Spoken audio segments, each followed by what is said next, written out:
बिस्मिल्लाहिर्रहमानिर्रहीम। Dear students, अस्सलाम वालेकुम। स्टूडेंट्स, अब हम एक्सरसाइज 3.2 का क्वेश्चन 7 करते हैं। क्वेश्चन 7 पार्ट 1 है, if vector A B C are three vectors such that magnitude of A 2, magnitude of B vector that is 5, magnitude of C vector that is 4। ये magnitude given है। आगे क्या चीज और गिवन है, A vector plus B vector plus C vector, इन तीनों vectors का जो सम है वो नल वेक्टर यानी जीरो वेक्टर है। बुक में बच्चों सिर्फ यूं जीरो लिखा हुआ है तो वो मिस्टेक है, क्योंकि सम ऑफ वेक्टर कभी कोई स्केलर नंबर नहीं होता, स्केलर वैल्यू नहीं होती। सम ऑफ वेक्टर इटसेल्फ रिजल्ट जो होता है वो एक वेक्टर क्वांटिटी होती है। तो या तो उनको जरा बोल्ड फेस लेटर में ओ लिख देना चाहिए था नल वेक्टर को, या फिर जीरो लिखा है तो ऊपर वेक्टर की सिंबल डालनी चाहिए। तो ये आप करेक्शन कर लें, इसमें जीरो वेक्टर ऊपर वेक्टर का निशान बना लें। फाइंड वैल्यू ऑफ, इस सवाल में हमें फाइंड आउट क्या करना है, find value of A dot B plus B dot C plus C dot A, यानी ये चीज हमें निकालनी है। स्टूडेंट्स, इस क्वेश्चन में दो इंफॉर्मेशन हैं। पहली इंफॉर्मेशन मैं ये वाली यूज कर रहा हूं, मैं अभी ये वाली इंफॉर्मेशन यूज कर रहा हूं, A vector plus B vector plus C vector is equal to zero vector. Student, जब भी इस तरह के तीन वेक्टर्स का सम हमें दिया गया हो और उस क्वेश्चन के अंदर आपको ऐसे डॉट प्रोडक्ट की फॉर्म में कोई और चीज मजीद बनानी हो, तो उसमें हमने हमेशा फिर किसी और चीज के साथ इसी का डॉट प्रोडक्ट लेना होता है। अपनी तरफ से कोई और वेक्टर के साथ इस गिवन का डॉट प्रोडक्ट लेना होता है, और वो स्टेप हम हमेशा इस गिवन इंफॉर्मेशन के मुताबिक बनाते हैं। जैसे यहां पे देखें, रिजल्ट में मुझे अब तीनों डॉट प्रोडक्ट लेकर आने हैं, बनाने हैं।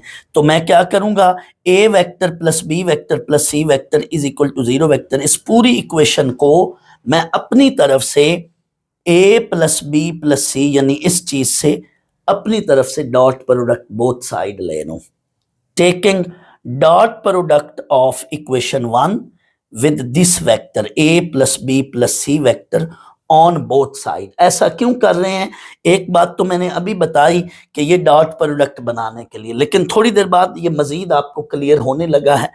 तो मैंने इस इक्वेशन के दोनों तरफ ए प्लस बी प्लस सी के साथ डॉट प्रोडक्ट लिया है।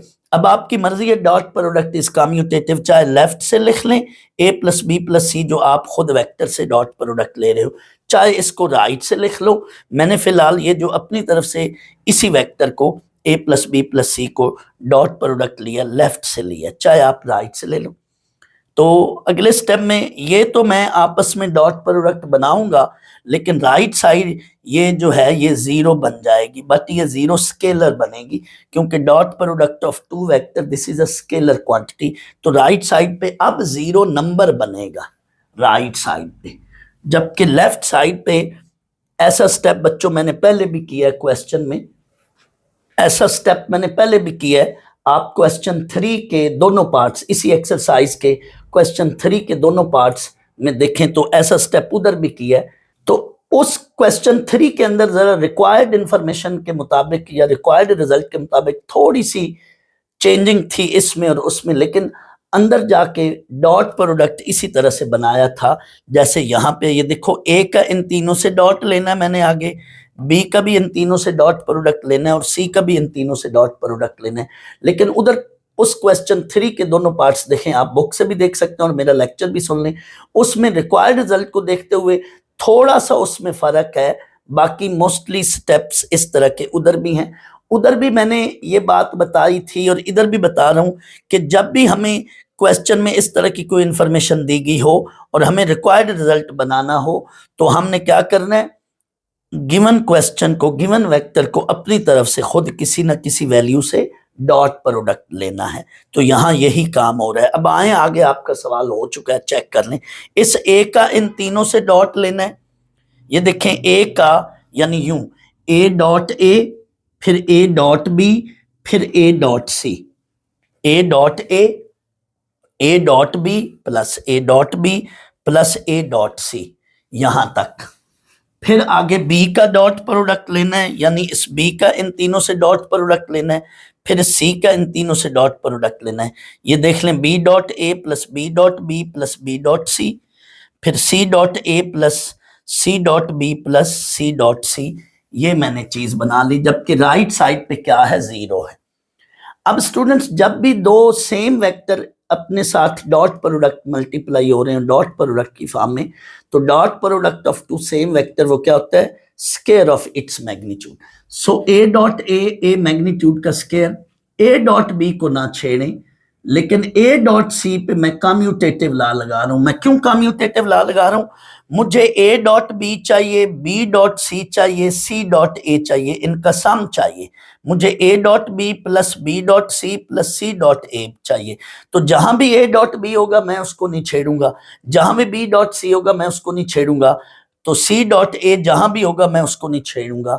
लेकिन अगर मुझे इसके अलावा कोई दो वेक्टर का आपस में डॉट प्रोडक्ट नजर आएगा तो मैं उस उधर कम्यूटेटिव लॉ लगाऊंगा। तो ये देखें, ए डॉट बी को मैंने नहीं छेड़ा, लेकिन ये ए डॉट सी है, जबकि रिक्वायर्ड रिजल्ट में क्या है, सी डॉट ए है। तो यहाँ पे मैं सी डॉट ए को तो यहाँ पे मैं ए डॉट बी को लिख रहा हूं C dot A, commutative law of dot product लगा रहा हूं।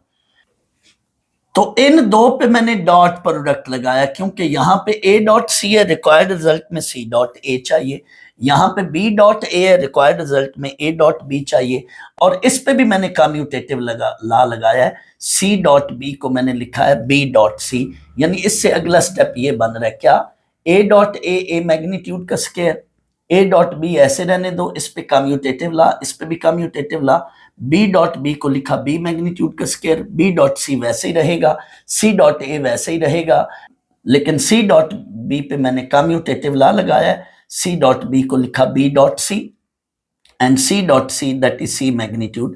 यानी जिन तीन पे ये मैंने टिक का निशान लगाया हुआ है, इनको मैंने कम्यूटेटिव लॉ के तहत कन्वर्ट कर दिया रिक्वायर्ड रिजल्ट को देखते हुए। अगर आप ना भी लगाएं तो अगले स्टेप में जाकर आपको खुद आइडिया हो जाएगा कि मुझे चूंकि ये चीज बनानी है, तो वो खुद आपको आइडिया हो जाएगा और आप कम्यूटेटिव लॉ लगाएंगे। अब ये जो तीन मैग्नीट्यूड का स्केयर बनी है, इनको इकट्ठा किया, और ये जो कम्यूटेटिव लॉ के तहत दो सेम वेक्टर बन रहे हैं उनको इकट्ठा किया। ये यहाँ पे मैंने रीअरेंज कर लिया, ए मैग्नीट्यूड, बी मैग्नीट्यूड, सी मैग्नीट्यूड स्केयर वाली टर्म्स को इकट्ठा कर लिया, और ये जो सेम डॉट प्रोडक्ट वाली कम्यूटेटिव लॉ के तहत वैल्यूज बनी है, इनको टू टाइम कर लिया, A dot B two time A dot B dot C two time B dot C, इसी तरह से two time A dot C बना लिया। अगर आप इसको सी डॉट ए भी लिख लें तो भी कोई फर्क नहीं है, लेकिन चूंकि रिक्वायर्ड रिजल्ट में एग्जैक्ट हमने ये पैटर्न बनाना है, ये शक्ल बनानी है, that's why A dot C ही लिख लें तो बेहतर है, क्योंकि ए डॉट बी या बी डॉट ए ये बराबर होते हैं, बी डॉट सी या सी डॉट बी ये बराबर होते हैं, ए डॉट सी या सी डॉट ए ये बराबर होते हैं।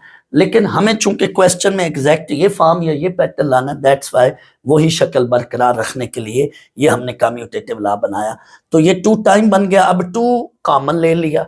अब हमारे पास ये जो सेकंड इंफॉर्मेशन थी ये वाली ये यूज करेंगे, पहले फर्स्ट इंफॉर्मेशन को यूज किया हमने, अब ये जो गिवन इंफॉर्मेशन है, ये जो गिवन वैल्यू है, ये इसमें पुट करेंगे। ए मैग्नीट्यूड, बी मैग्नीट्यूड, सी मैग्नीट्यूड की वैल्यूज पुट की हैं, यही बात मैंने लिखी है। आगे बच्चों इसको कैलकुलेट करेंगे, राइट साइड पे ये जो जीरो है ये आ रहा है, आगे आप इसको कैलकुलेट कर लें, इसको कैलकुलेट करके रिजल्ट्स बना लें। ये 45 उधर चला जाएगा, -45। अब नेक्स्ट क्या है, 2 को डिवाइड कर दें, तो मुझे जो है ये वैल्यू चाहिए थी किसकी, A dot B plus B dot C plus C dot A, ये मुझे रिजल्ट मिल गया।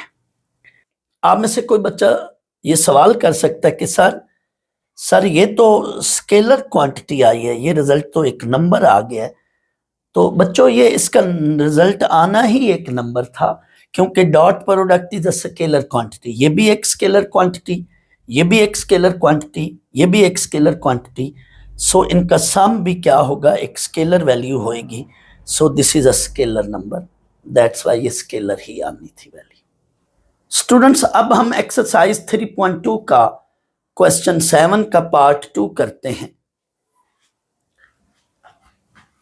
क्वेश्चन 7 पार्ट 2 है, for any vector R prove that R equal to R dot I into I plus are dot J into J plus are dot के into K, ये हमें prove करना है।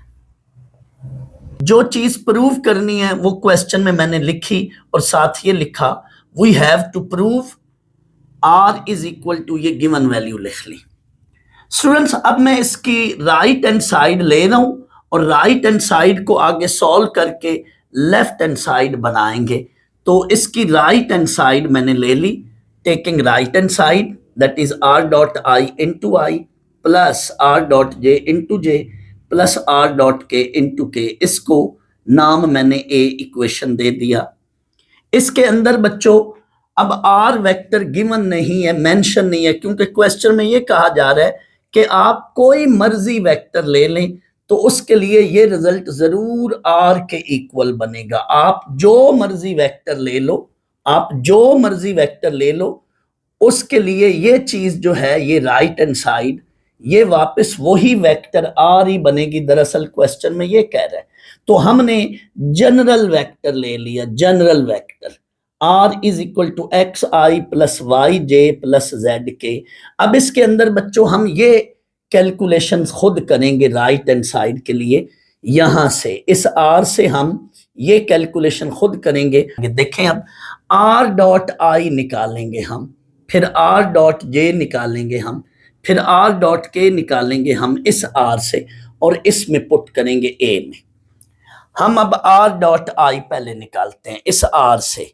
Are dot आई पहले हमने are लिखा फिर हमने आई लिखा। स्टूडेंट्स जब मैं डॉट प्रोडक्ट की प्रॉपर्टीज करा रहा था, आप मेरे डॉट प्रोडक्ट ऑफ वेक्टर वाला जो लेक्चर है आप मेरे उस लेक्चर को देखें, तो वहां पे जब मैंने आई डॉट आई को जब मैंने 1 प्रूव किया था, तो उसके अंदर जब मैंने इसका प्रूफ किया था तो उधर मैंने ये आई की वैल्यू लिखी थी। आप मेरा वो लेक्चर सुन लें तो भी समझ लग जाएगी। यहां मैं फिलहाल इन शॉर्ट बताऊंगा। आई जो है वो ये टोटली अलोंग एक्स एक्सिस है, i vector totally along x axis है, तो एक्स एक्सिस पे वाई और जेड क्या होते हैं, 0। सो आई वेक्टर को हम लिखेंगे आई plus 0 J plus 0 K as I is along x axis. So I vector को यूं लिखा, तो ये देखो आई को मैंने यूं लिखा, यानी आर डॉट आई में इधर पहले आर की वैल्यू डॉट फिर आई की वैल्यू, क्योंकि दो वेक्टर का जब मुझे डॉट प्रोडक्ट सॉल्व करना होता है और वो वेक्टर आई जे के फॉर्म में होते हैं, तो फिर उसको कैसे सॉल्व करना होता है, आयत कोफिशिएंट आयत से मल्टीप्लाई प्लस जेथ कोफिशिएंट जेथ से multiply plus kth coefficient kth से मल्टीप्लाई। दैट्स व्हाई मैंने आई को अलोंग एक्स एक्सिस उसका जेथ और केथ कंपोनेंट लिखा, तो वो 0 0 होंगे ताकि बच्चे को क्लियरली समझ आए। तो ये मल्टीप्लाई करके रिजल्ट एक्स बना, आर डॉट आई की वैल्यू मुझे एक्स मिली। नेक्स्ट अब मैं आर डॉट जे निकालूंगा इसी तरह से, R dot J, J is along Y axis, तो इसका आयत कोफिशिएंट और जेथ कोफिशिएंट 0 होंगे, कोफिशिएंट कह लें या कंपोनेंट कह लें, तो ये जे को यूं लिखा है। अब इसी तरह से ये प्रोडक्ट निकाला तो ये वाई मिला, आर डॉट जे वाई मिला। नेक्स्ट आर डॉट के भी इसी तरह से निकाला है, के इज अलोंग जेड एक्सिस, के इज अलोंग जेड एक्सिस, तो ये मुझे ये कैलकुलेशन देख लें तो ये रिजल्ट बन रहा है आर डॉट के का, ये रिजल्ट बन रहा है। अब मैंने ये तीनों वैल्यूज निकाल ली हैं, are dot i, are dot J, R dot के, ये वैल्यूज निकाल ली हैं। अब इन वैल्यूज को वापस इक्वेशन ए में पुट कर दो। इसकी वैल्यू एक्स साथ आई, इसकी वैल्यू वाई साथ जे, इसकी वैल्यू जेड साथ के, तो ये तो दोबारा वही चीज जो हमने वेक्टर लिया था वही चीज बन गई, हट के आर बन गया, हेंस हमारा प्रूव्ड हो गया। एक तो ये तरीका है, दूसरा ये तरीका है कि आप इसी आर के साथ ये तीनों चीजें निकाल के फिर आप इसमें पुट कर दें तो left hand side equal to right hand side आ जाएगी, या सिर्फ राइट हैंड साइड लेकर उसमें पुट किए तो लेफ्ट हैंड साइड आ जाएगी। ये हमने क्वेश्चन को सॉल्व कर लिया, ये हमारा प्रूव है, हेंस प्रूव्ड एंड प्रूव्ड। अब मैंने यहाँ पे आगे 2 बातें और की हैं, ऐड की हैं, जरा गौर कीजिएगा। मेरा ये बच्चों आपसे ये क्वेश्चन है कि क्या हम यहां पे इस जनरल वेक्टर की बजाय कोई मर्जी, उसने कहा है ना फॉर एनी वेक्टर आर, कोई मर्जी वेक्टर आर ले लो, तो वो कहता है उसके लिए ये या ये चीज सेम होगी, यानी ये राइट हैंड साइड या ये लेफ्ट हैंड साइड वो सेम रिजल्ट देंगे फॉर एनी वेक्टर आर। तो पहले तो हमने जनरल वेक्टर से ये किया, लेकिन मेरा ये सवाल है कि लेट कोई बच्चा कहता है कि नहीं सर इसको आप जरा इसके साथ कर सकते हैं, कोई भी पर्टिकुलर वेक्टर आप मर्जी ले लो, whatever is the components, ये मैंने एक फर्जी, ये एक मैंने वेक्टर लिया है, तो आए जरा इसके साथ देखें, आर डॉट आई निकालें उसी तरह से, तो ये रिजल्ट बना 3, आर डॉट जे निकालें इसी तरह से जैसे ये किया, तो ये रिजल्ट बना 2, सिमिलरली आर डॉट के बनाएंगे तो वो 5 बना। अब इनको वापस इस रिजल्ट में पुट करें तो ये दोबारा वही वेक्टर आर बनेगा जो हमने लेट किया था, are dot I that is 3i that is 2j, 5 के तो हट के वही वेक्टर बनेगा। तो क्या ये ऐसे सही है ये क्वेश्चन इस तरह से किया जाए, यानी जनरल की बजाय कोई पर्टिकुलर वैल्यूज लेकर कर लिया जाए, तो ये सही है? नहीं नहीं नहीं बच्चों, ये गलत है, ये मेथड रॉन्ग है। सर वजह भाई उसने कहा है प्रूव दैट, जब लफज आ जाए प्रूव दैट या शो दैट, तो उस वक्त हमने जनरल रिजल्ट के साथ, जनरल वैल्यूज के साथ करना होता है। ऐसे जो किया जाता है उसको बोलते हैं वेरीफाई, यानी कोई पर्टिकुलर वैल्यू के साथ क्वेश्चन कर दिया जाए तो वो बच्चों वेरिफिकेशन होती है, ये प्रूफ नहीं होना था। शो दैट या प्रूफ दैट के वक्त जनरल रिजल्ट से करते हैं। हाँ यहां पे कहता वेरीफाई फॉर एनी वेक्टर, फिर हम कोई पर्टिकुलर वेक्टर के साथ भी करते हैं। याद करें आपने मैट्रिक में डी मॉर्गन्स लॉ किए थे, तो जब पर्टिकुलर सेट्स दे दे और कहे verify the D Morgan's law for the sets, तो वहां पे हम वेरिफिकेशन करते थे। जनरल प्रूव जनरल वैल्यूज के साथ किया जाता है, तो जो प्रूव होता है वो जनरल वैल्यूज के साथ करते हैं। कोई स्टूडेंट्स जो थोड़ा लॉजिकल है या थोड़ा सा कंसेप्चुअल है, वो बच्चा जो थोड़ा सा, कोई स्टूडेंट्स लॉजिकल है, वो ये सवाल पैदा कर सकता है कि सर दर हकीकत इस सवाल में वो कह क्या रहा है, इस क्वेश्चन के अंदर वो कंसेप्ट क्या दे रहा है, क्वेश्चन के अंदर कहने का मकसद क्या है। तो आए उसके इस सवाल का जवाब मैं यूं दे रहा हूं। बच्चों जरा सुनना, ये इस क्वेश्चन के अंदर एक मैंने बड़ी बेहतरीन बात ऐड की है। मैंने इस क्वेश्चन के अंदर एक कंक्लूजन निकाला, एक रिजल्ट पर हम पहुंचने लगे हैं, जरा गौर करना। उस कंक्लूजन तक पहुंचने के लिए पहले मैंने कुछ कैलकुलेशंस की हैं, कंक्लूजन यहां पे मिलेगा आपको। कैलकुलेशंस क्या हैं स्टूडेंट्स? जब भी किसी एक वेक्टर का किसी दूसरे वेक्टर के साथ हम प्रोजेक्शन लेते हैं, projection of a vector upon another vector या projection of a vector along another vector, तो उसमें हम ये फार्मूला यूज करते थे A dot B over A magnitude. ये था projection of A, projection of B along A, projection of B along A. तो जो अलोंग के साथ यहां जो नियरेस्ट वैल्यू होती थी वो यहां हम डालते थे। तो यहां पे अब देखें projection of are vector along i, मैंने जान के ये चीज ढूंढी है कि ये है क्या चीज, गौर करना। Projection of are vector along I, formula होगा इन दोनों का डॉट प्रोडक्ट, नीचे आई की मैग्नीट्यूड।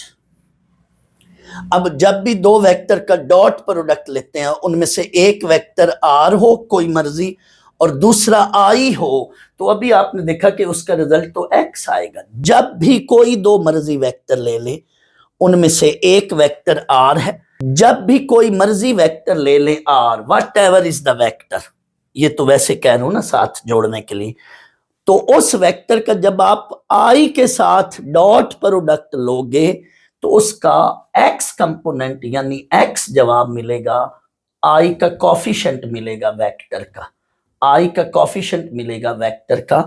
तो यहां पे यही बात हुई है, एक्स आया है। लेकिन ये चीज क्या है? Projection of R along I, are dot I over I magnitude, that is are dot I X over I magnitude 1, तो एक्स आया projection of R along I. Projection of R along J, R dot J over J magnitude, R dot J आपने निकाला था थोड़ी देर पहले, वो Y आया था, तो वाई, फिर प्रोजेक्शन ऑफ आर अलोंग के वो आएगा जेड।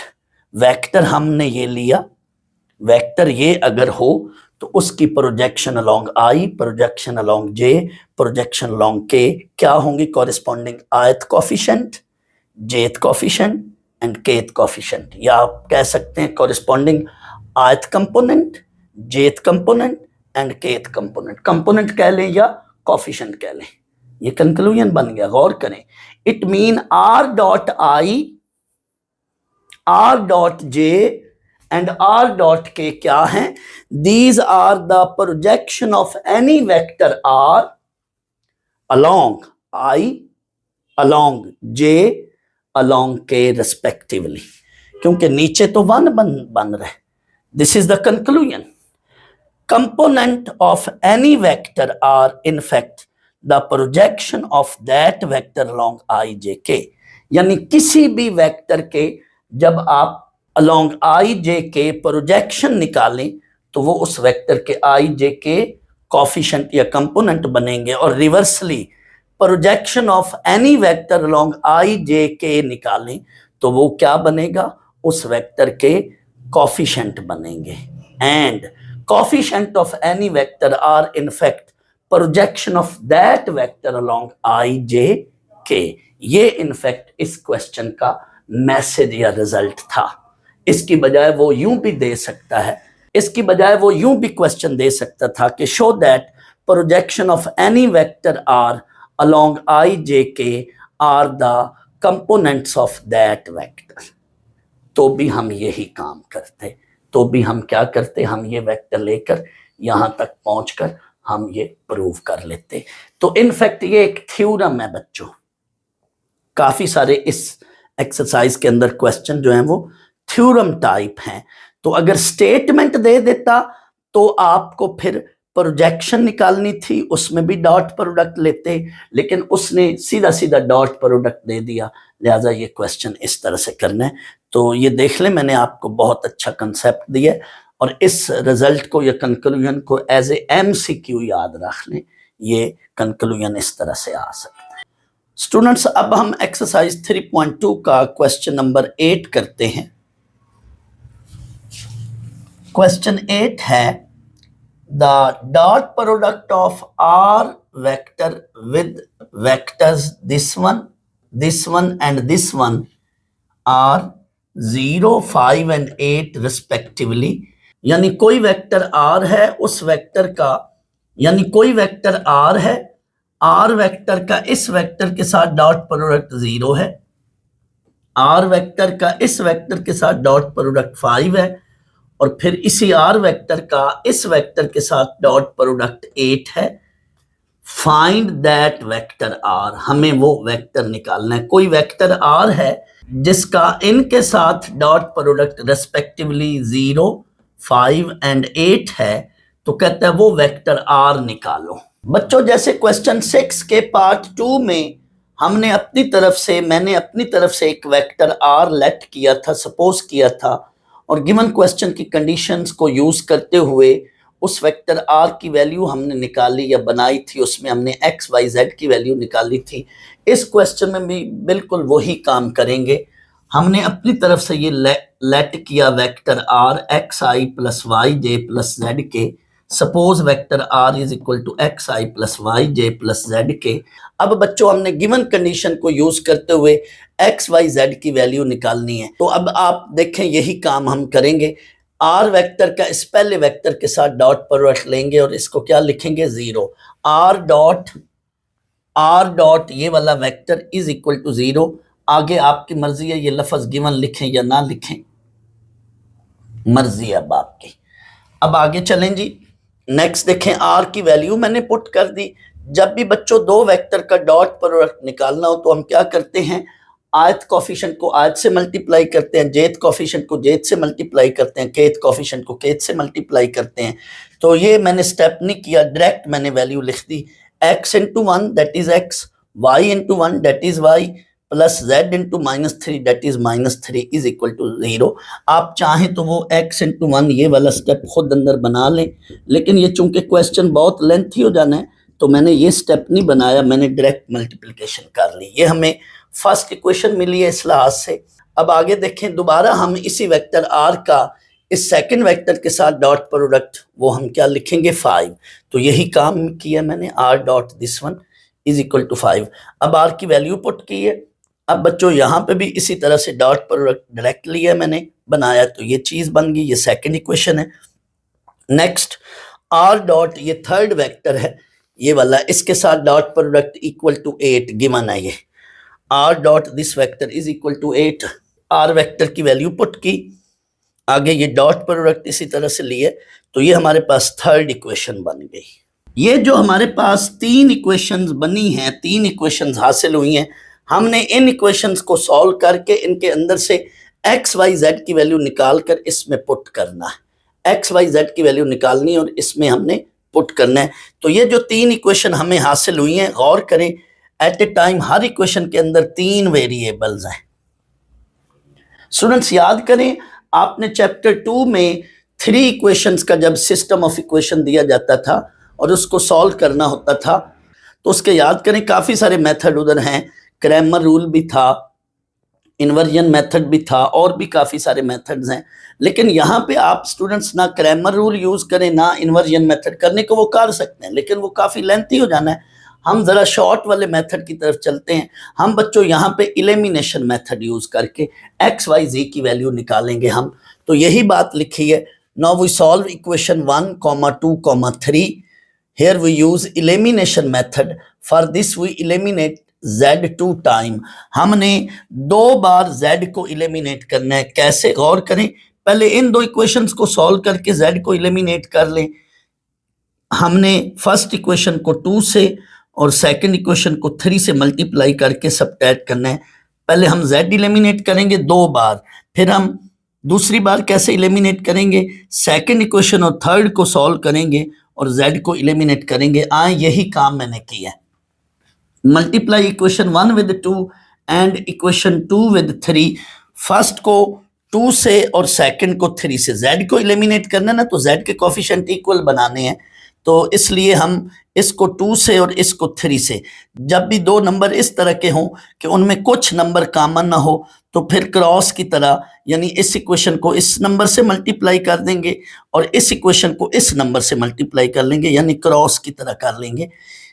इस इक्वेशन को 2 से और इस इक्वेशन को 3 से मल्टीप्लाई करके सबट्रैक्ट किया मैंने, क्योंकि साइन जब सेम होंगे तो फिर सबट्रैक्ट करते, अगर साइन अपोजिट होते तो फिर ऐड करते। तो यही काम किया, आप नोट करें, ये स्टेप बात, ये स्टेप लिखना है, ये बात लिखनी है और फिर ये काम किया। तो आप देखें ये कटिंग होगी है, ये कैंसिलेशन होगी है, तो हमारे पास ये इक्वेशन बनी। इन तीनों टर्म्स में नेगेटिव है, लिहाजा माइनस कॉमन लेकर डिवाइड कर दें, मैंने डायरेक्ट डिवाइड किया, तो ये हमारे पास एक इक्वेशन बनी है। लेकिन गौर करें, इसमें z एलिमिनेट हो चुका है। अब वही बात जो थोड़ी देर पहले मैंने बोली थी, यहाँ पे देखें, अब इक्वेशन 2 में z का कोफिशिएंट 2 है और इस इक्वेशन 3 में z का कोफिशिएंट 4 है। इट मीन अब इसमें कुछ कॉमन है, ये देखें ना, 2 कॉमन है, तो सिर्फ एक इक्वेशन को मल्टीप्लाई कर लो, क्या, थर्ड इक्वेशन को 2 से मल्टीप्लाई करके इसमें ऐड कर लो, क्योंकि साइन अपोजिट हैं लिहाजा ऐड करेंगे। जब अगर साइन सेम होते तो फिर हम सबट्रैक्ट करते, यहाँ पे प्लस होता या यहाँ पे दोनों के साथ इधर माइनस होता तो फिर हम सबट्रैक्ट करते। यही बात मैंने, यही काम किया, ये देख लो। ये तो ये हमारे पास सेकंड इक्वेशन बनी, इसको मैंने a नाम दे दिया, इसको b नाम दे दिया।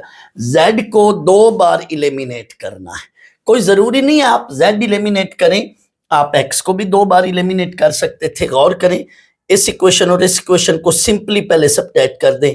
जब आप सबट्रैक्ट करेंगे तो ये इक्वेशन जो नई बनेगी ये yz में बनेगी, फिर इसको और इसको सॉल्व करेंगे, तो सेकंड इक्वेशन को 2 से मल्टीप्लाई करके सब्ट्रैक्ट करेंगे, यानी आपको x एलिमिनेट करना है या y एलिमिनेट करना है या z एलिमिनेट करना है, 2 बार एलिमिनेट करना है। क्यों?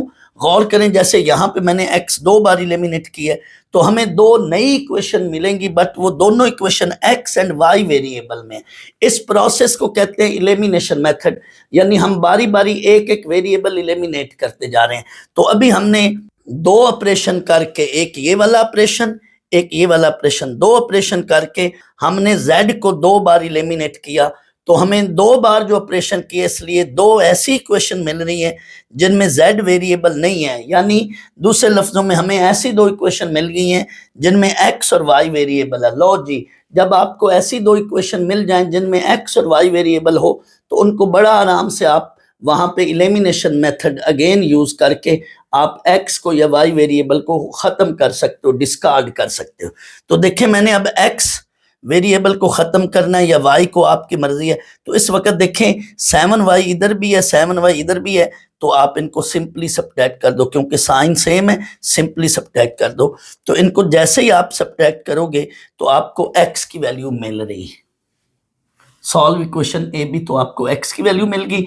x की वैल्यू वापस इन्हीं 2 में से किसी एक में पुट कर लो तो y की वैल्यू मिल गई, बट आपको x y z तीनों चाहिए, तो x की और y की वैल्यू इन 3 इक्वेशन में से किसी एक में पुट कर लो तो z मिल जाएगा। मैंने फर्स्ट इक्वेशन में पुट की है तो आपको z मिल गया। हम x y z निकाल कर वापस जो लेट वेक्टर किया था, सपोज वेक्टर किया था, उसमें पुट करेंगे तो r वेक्टर बन गया। स्टूडेंट्स, यहां पे हमें क्वेश्चन के अंदर ये जो कंडीशन दी हुई थी, इस कंडीशन को यूज करके हमने आर वेक्टर निकालना है, बनाना है, यानी इन कंडीशन को यूज करते हुए हमने एक्स वाई जेड की वैल्यू निकालकर इसमें पुट करनी। ये क्वेश्चन दर हकीकत लॉन्ग क्वेश्चन वाले सेक्शन में आएगा, ये शॉर्ट क्वेश्चन में नहीं बनकर आ सकता, ये काफी लेंथी था। यहाँ पे आप ये z को एलिमिनेट कर रहे हैं, लेकिन फर्ज कर लो यहाँ पे 3 और इधर 5 होता तो फिर भी हम यही काम करते। क्या? फर्स्ट इक्वेशन को 5 से और सेकंड इक्वेशन को 3 से मल्टीप्लाई करके आपस में हम क्या करते? सब्ट्रैक्ट करते, क्योंकि साइन सेम है तो फिर सब्ट्रैक्ट करते हैं, अगर साइन अपोजिट होते फिर ऐड करते। लेट यहाँ पे 7 है तो अब भी यही काम करेंगे, क्रॉस वाला, इसको 7 से, इस इक्वेशन को 7 से और इस इक्वेशन को 3 से मल्टीप्लाई करेंगे और फिर सब्ट्रैक्ट करना। लेकिन फर्ज कर लो यहाँ पे 6 होता, यानी अब कुछ कॉमन है इसमें, यहाँ पे देखें तो ये 3 कॉमन है इस नंबर के लिहाज से, तो अब हमें सिर्फ फर्स्ट इक्वेशन को 2 से मल्टीप्लाई करके फिर हमें सब्ट्रैक्ट करना था। यानी यहाँ पे नंबर अगर एक दूसरे के क्रॉस में है, यानी उनमें कुछ कॉमन नहीं है, तो फिर तो हम उसी तरह से फिर क्रॉस वाले तरीके से मल्टीप्लाई करेंगे। लेकिन जब इधर कुछ नंबर कॉमन होगा तो फिर हम सिर्फ एक इक्वेशन को किसी नंबर से मल्टीप्लाई करके उनको आपस में ऐड या सब्ट्रैक्ट करते हैं।